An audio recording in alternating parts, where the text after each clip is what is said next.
Welcome to a Close.com how-to video. In this video, we're going to cover custom activities and their importance of really being the backbone of Close.com accounts and how they operate if you use them the right way. But first, my name is Sam Queen. Some people like to call me the Close Doctor, and I help service-based businesses with high-ticket offers scale to 7 and 8 figures using our systems-based selling strategies. If that sounds like a need for you and your business, I'll leave a link down in the description below to book a call with me or someone on my team. Custom activities, like I said, they really can serve as the backbone of the account and for all the clients that we serve when it comes to facilitating their sales motions and a sales rep's day-to-day, getting all of the data that they're looking for, the workflows to be built on top of it. Custom activities are going to be the teller of truth for how we operate. So in this video, I'm going to cover what custom activities are inside of a Close.com account and then how you can leverage them inside of your Close.com account for better lead management, better data management and data integrity, and then optimizing really for the integrity of your sales reps and your salespeople's time on the phone as well. I'm inside of a Close.com account here. I'm under settings, custom activities. I think the first thing that I'll call out here is where you get custom activities on a plan inside of Close.com. You don't get them at all on a startup plan at $49 a month. If you're watching this video right now, this might be old pricing that you're looking at. It might be new pricing. The pricing might be a little bit different, but as of right now, startup plan on January 25th, 2024 does not contain custom activities. The professional plan comes with 5 custom activity types, and then the enterprise plan comes with 200 custom activity types. For most of our accounts that we're going to build for our internal businesses, we're going to be on this enterprise plan. And for some businesses that are looking to save money because maybe they don't have enough of a budget or they don't have a big enough team, the professional plan is where you're going to want to be. And we'll talk about how to get away with only using 5 custom activities versus using 10 custom activities or more that we may typically use in our sales motion. So from a principal level, a custom activity we like to look at as a step in your sales motion. So from a 30,000 foot overview, when we look at how our sales motion gets conducted and how a lead goes through the journey, what are those big blocks that someone takes along the way? What are those big steps in the motion that someone, a lead in your sales process may come across? And for us, and for most businesses, it's going to start with what we call our 0-1 new activities. This is going to be your top of funnel stuff. What is sitting at the top of the funnel where all of your leads come into the ecosystem? Maybe for some businesses, it's a free ebook, it's a website lead capture, it's a VSL, it's a free training, it's joining a Facebook group. It's some action that someone is taking at the top of the funnel. If you look at a Hyros.com interface, if you use Hyros, it's an attribution tracking tool, and it's really good for telling you where a lead is coming from, how a lead is interacting with your business when it comes to source URLs, Facebook, Instagram, YouTube, what web pages are they visiting, what products are they buying. And inside of Hyros, you can go into a click history and you can see every single action that a lead may have taken where they got pixeled, every single website page, every single purchase. And it'll tell a story as to how that lead came through your sales process. That's what we're trying to accomplish with custom activities, essentially inside of our Close.com account, is when we go to a lead profile and we filter for just custom activities, do we see that story being told? And I'll show you what that looks like inside of an account later on in this video. But first, let's map our sales process. There's other videos on this channel on exactly how to approach mapping your sales process, so I won't go too in-depth into that, but I'll walk through this motion and what you see in front of your face. And this motion right here is applicable for probably about 90% of businesses. They have leads top of funnel. The 0-2 new purchase is maybe front-end purchases like a $7 ebook or a $47 this, or signing up for a $997 this. Think of this like your cart purchases, where someone can buy a product and interact with a product where they don't actually have to talk to some salesperson on your sales team, but the context of which product that person bought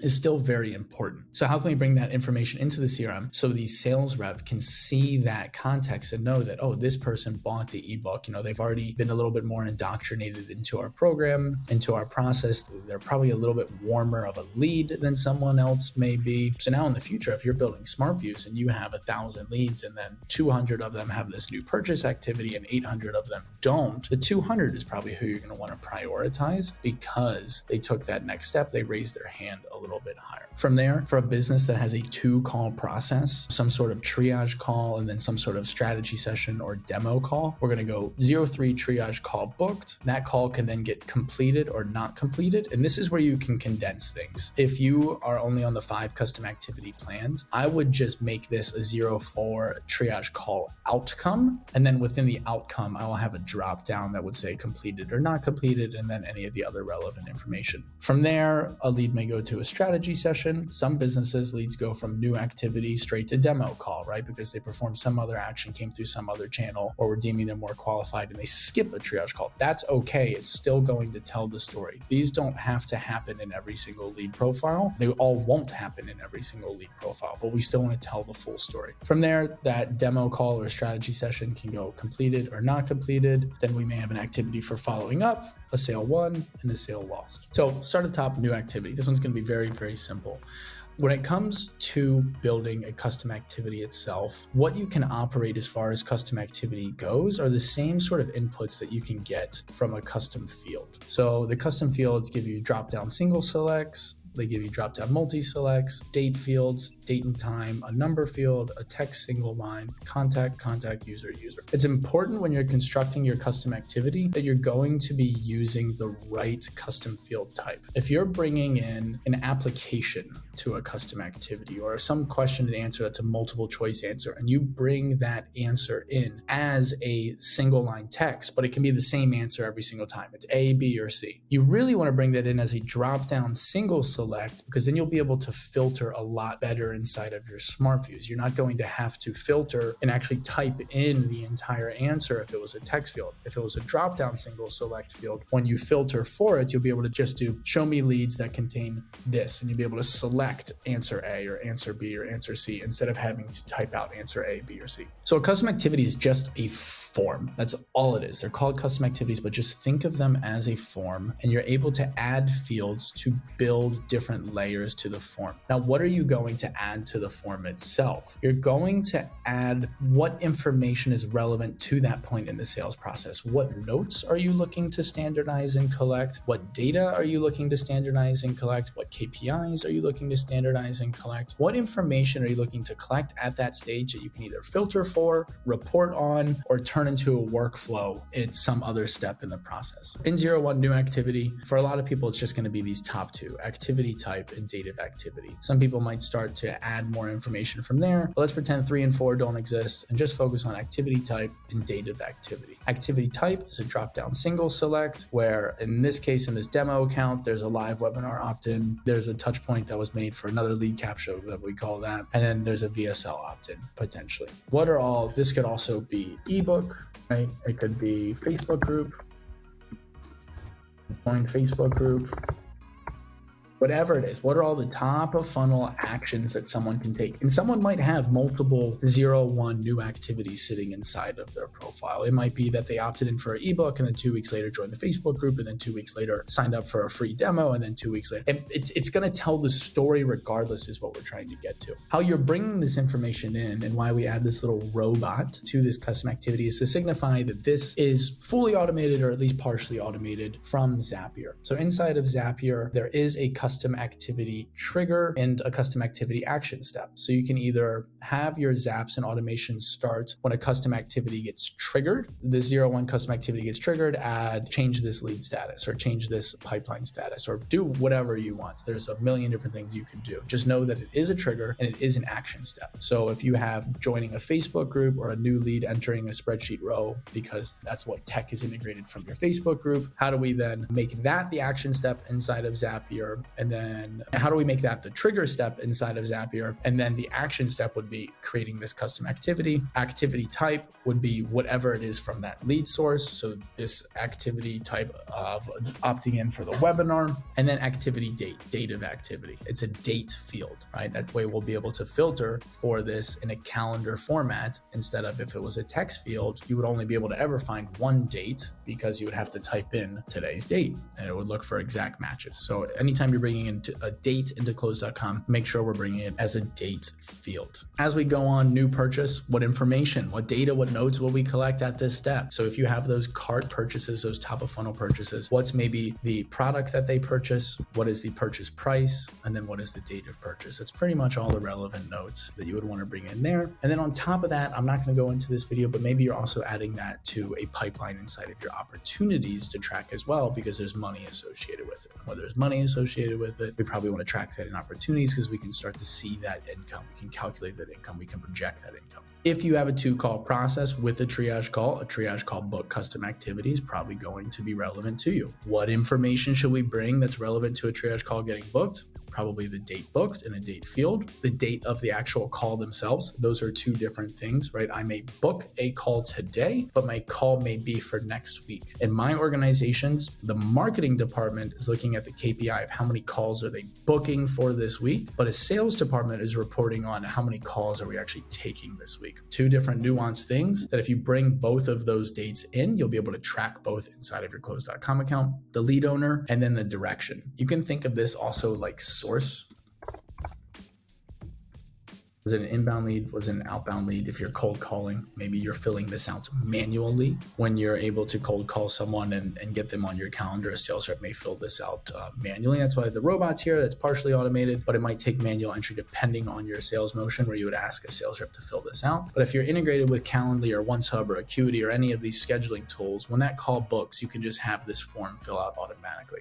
Other things you might want to put in the source would be like Facebook as a source, YouTube as a source, Google as a source, email as a source, DM motions as a source. If you build different schedule page for those different sources, each one can be unique when filling out this triage call book, saying this schedule page is attached to Facebook as a lead source. So when we bring in a source, we have Facebook as a choice, and we automate that Calendly to close integration. We want to fill out Facebook as the source. So if we want to filter for only leads that have come from Facebook inside of our close.com account, we're going to be able to do that. And we'll be able to start telling a story of what's a better lead source. Is Facebook a better lead source than YouTube? People that get this ebook a better lead source than people that get this ebook? If you're not bringing that information inside your close.com account, you're not going to be able to get that information. You're not going to be able to get those answers. So that's what a triage call completed one looks like. You'll see that the strategy session completed is going to be the same thing: date book, data call, lead owner, and source.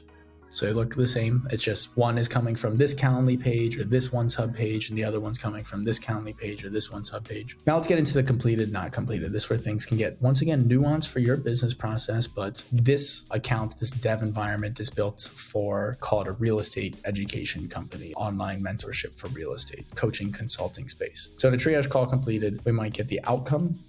Were they a bad fit? Did they book a strategy session? Are we following up with them from this level, right? From an SDR, not to our closers, not to our senior sales reps? Or are they long-term follow-up at this level?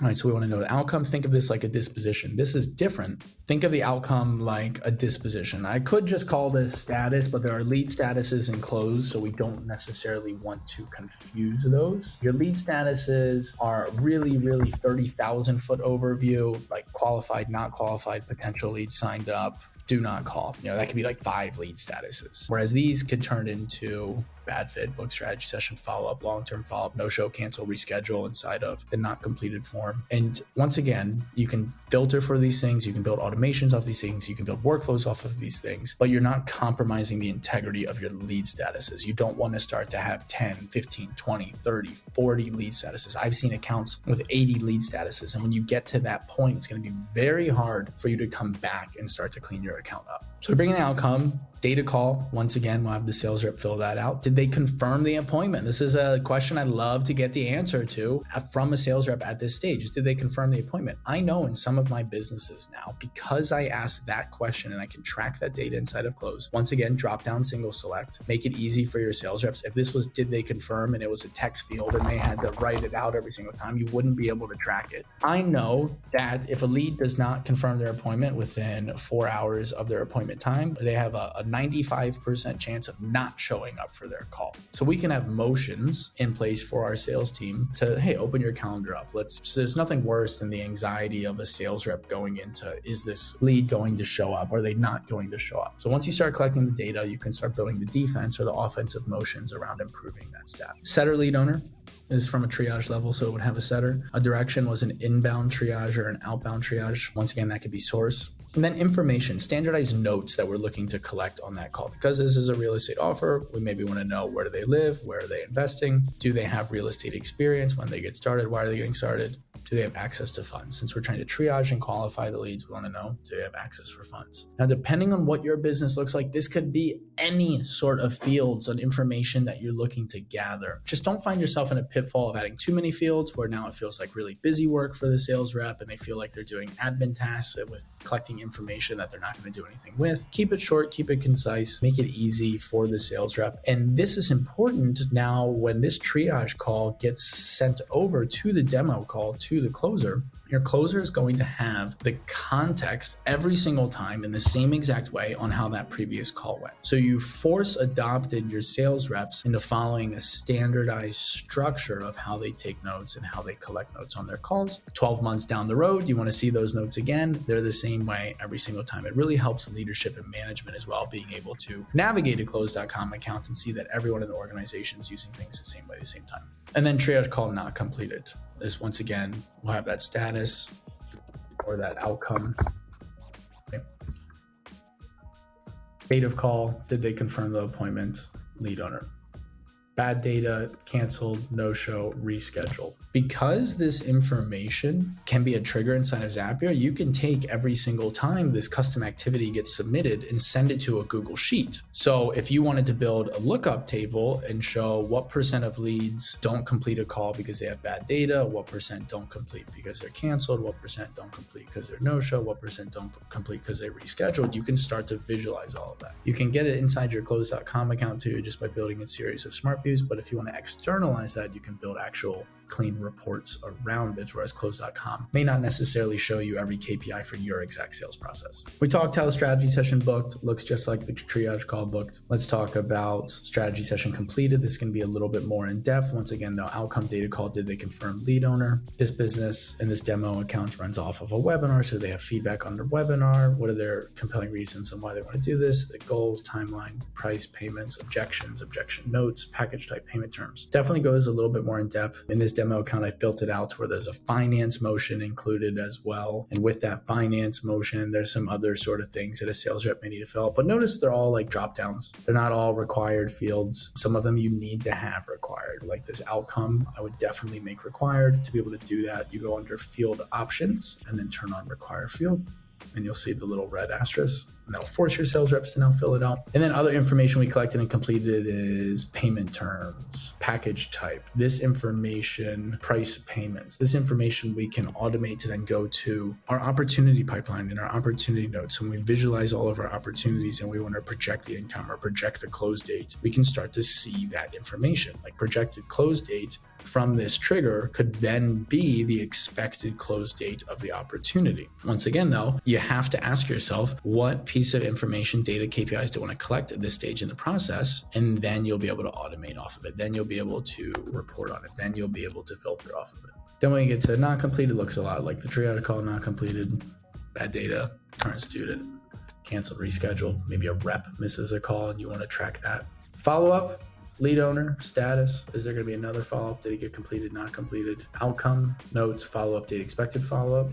You can have this create a task in people's inbox, or if the strategy session completed says expected follow-up, and that's a date field, and when this custom activity gets submitted, you can have it automate assigning a task to that person that's due on that date, so that lead owner knows on that date, they see in their inbox, there's a task, I need to follow up with that person, they follow up with that person, they fill out a follow-up activity. Once again, you're telling the story of how the lead interacts with your sales process. In a sale one custom activity, lead owner, date, package type, payment terms, initial payment, package total, notes.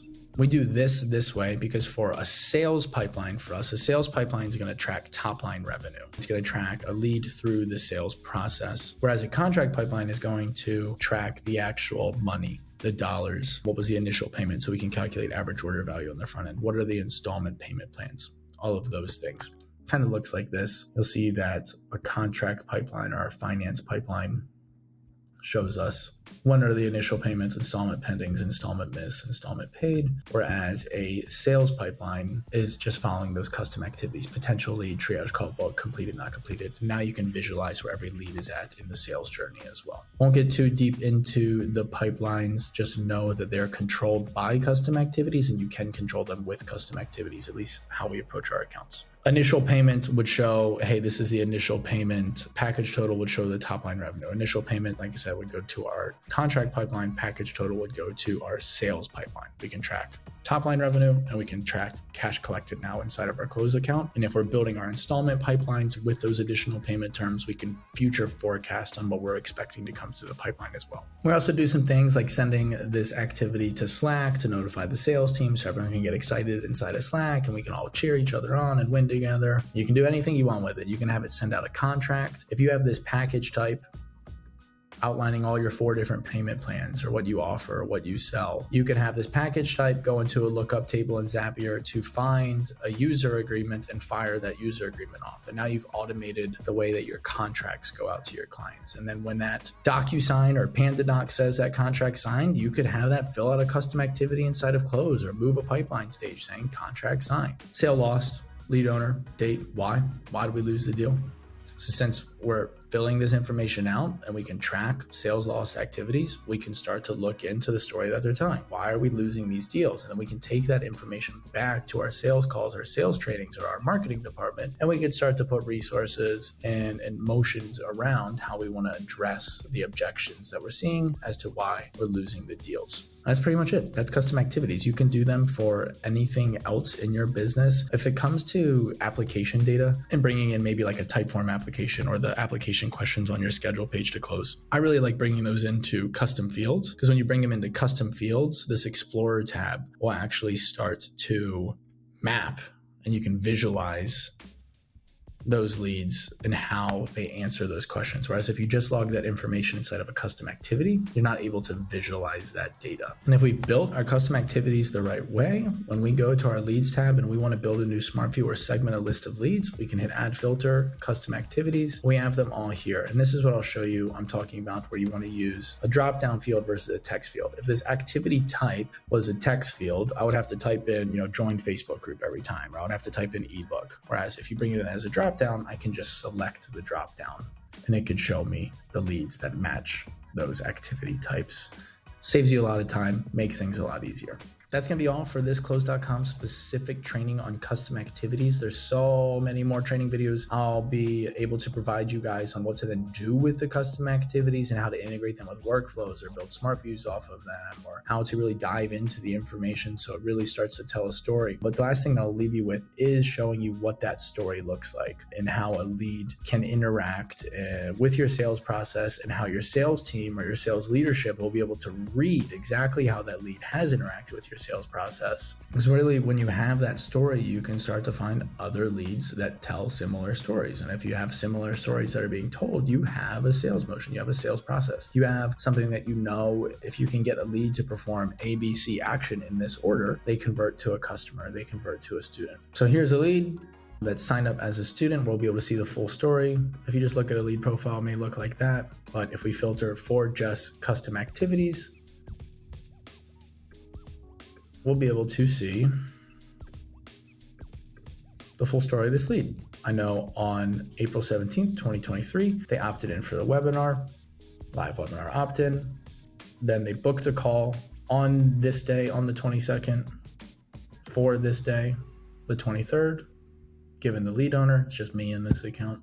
We completed the strategy session. We said we signed them up and we gave all the information that we requested from the custom activity, which helps automate, like I said, our opportunity status. We can see in our sales pipeline that we have a $5,000 deal closed. In our finance pipeline, we collected $2,500 on that initial payment. And then we have this elevates partner pipeline that is in addition to this specific sales motion in this demo account, but may track, if you have a finance partner and you want to track that as a pipeline as well, you could. We use some finance updates to communicate with the sales rep to help provide information on where a lead is in their finance process if they're going through financing. And then a sales rep can just come into here and toggle when they see a finance update as status needs rep, I can toggle that to status completed. And if I built a smart view that showed custom activities, finance update, show me only leads that have a status of needs rep. If I built this smart view for every single sales rep, they could now have their own view of support tickets essentially.